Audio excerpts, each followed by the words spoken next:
Hello, welcome to the 6th edition of UTA Spotlight. I'm Maritza Scavell. Today we'll take a look at the controversies surrounding several UTA students, the 22nd annual powwow hosted by the Native American Student Association, and we catch the UTA Mavericks men's basketball team last home game. Thank you for joining us. This is UTA Spotlight.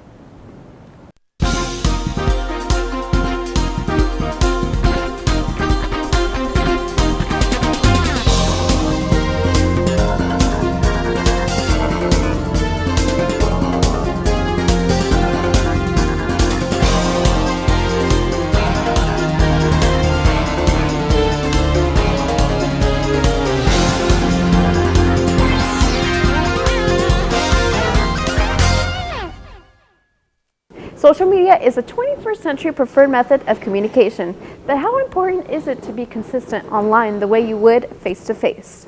Zain El-Zanati has the story. Communication online can be found through multiple platforms such as Facebook and Twitter. People from all ages and backgrounds use them to communicate to one another, but you never know who will be reading your 140 characters, because what you post online is permanent. Recently, 19 students at UTA had hateful Twitter posts exposed by a third-party source which reached both local and national news. Heba Asi, a UTA student who was fired from her job over her exposed tweets, explains her view on the situation. First Amendment rights, but I do also believe that we should be sympathetic of the fact that we live in America and we're supposed to be equal and understand that equality is for all and that we shouldn't put other people down based on their religion, based on their race. Dr. Shelley Wigley explains the difference between online and face-to-face communication. It just makes it more anonymous, even if your name's associated with it. For people who maybe aren't as confrontational, they feel like they can be confrontational if they're hiding behind either their mobile device or their computer screen. So I think people say things that they normally would not say face-to-face. The Students for Justice in Palestine organization at UTA has faced backlash because the 19 students were part of the SJP organization, although some of the tweets were made years before their affiliation with the group. That's like against our contract, which is like anything that's homophobic, anti-Semitic, hateful, you'll be terminated immediately from SJP. And I think that that says a lot about a person. SJP, we don't have those standards. We don't accept any hateful things, or that's not what we're here for. That's not what our organization stands for. Whether you're posting on Facebook or sharing a tweet, no matter how you choose to use social media, your digital footprint remains permanent. Zain El-Zanati, UTA News. The SJP officers have written a letter of apology to the Chabad Jewish student group at UTA. You can find this letter at utanews.com. The powwow is a traditional event that has been taking place at UTA for almost 2 decades. Our reporter Larissa Moreno tells us more.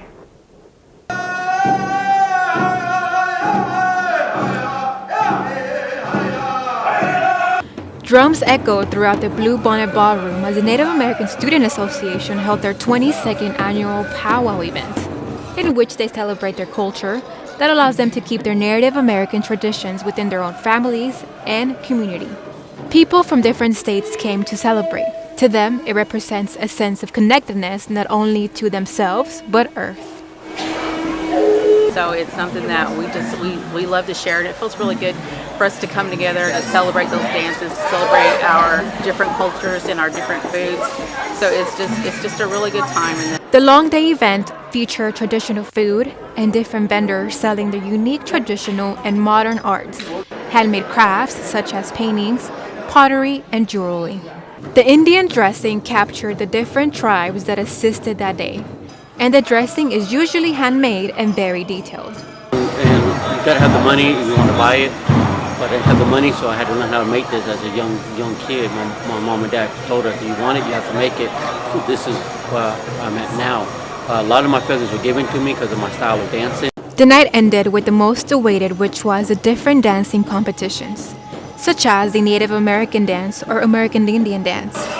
Dances have always been significant in the lives of Native Americans, as both a common amusement and a solemn duty. Larissa Moreno, UTA News. If you would like to find out more about the powwow events that take place annually, you can visit Facebook/UTA Native American Students. The UT Arlington men's basketball team is heading down to New Orleans this weekend after securing the #1 seed at the Sun Belt's Conference Championship Tournament. Alejandro Jimenez was there to capture this special moment. The final home game for the UTA men's basketball team was a matchup against the Troy Trojans. UTA came up short in the matchup earlier in the season against the Trojans, but this time would be different.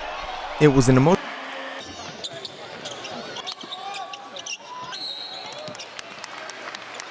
All four of our seniors were awesome tonight. The three of them had unbelievable offensive nights.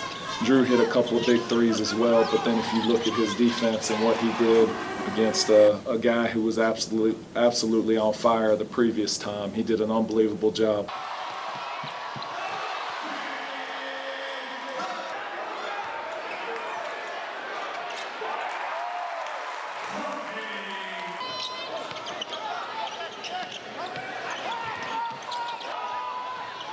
Well, I think we're starting to see bigger crowds here, and that definitely helps. But I think, probably the reason why we're able to do it is the character of those seniors. I think it starts with them, and they set the tone defensively.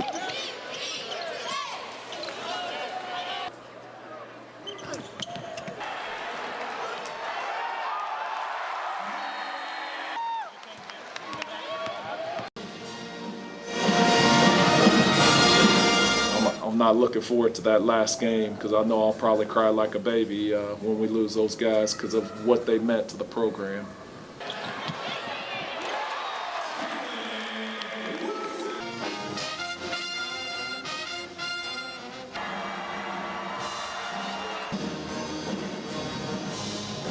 I want them to, have the same mentality that they've had on the basketball court in life. Whether they go on to play professionally or they go into the real world and get a job. To have that.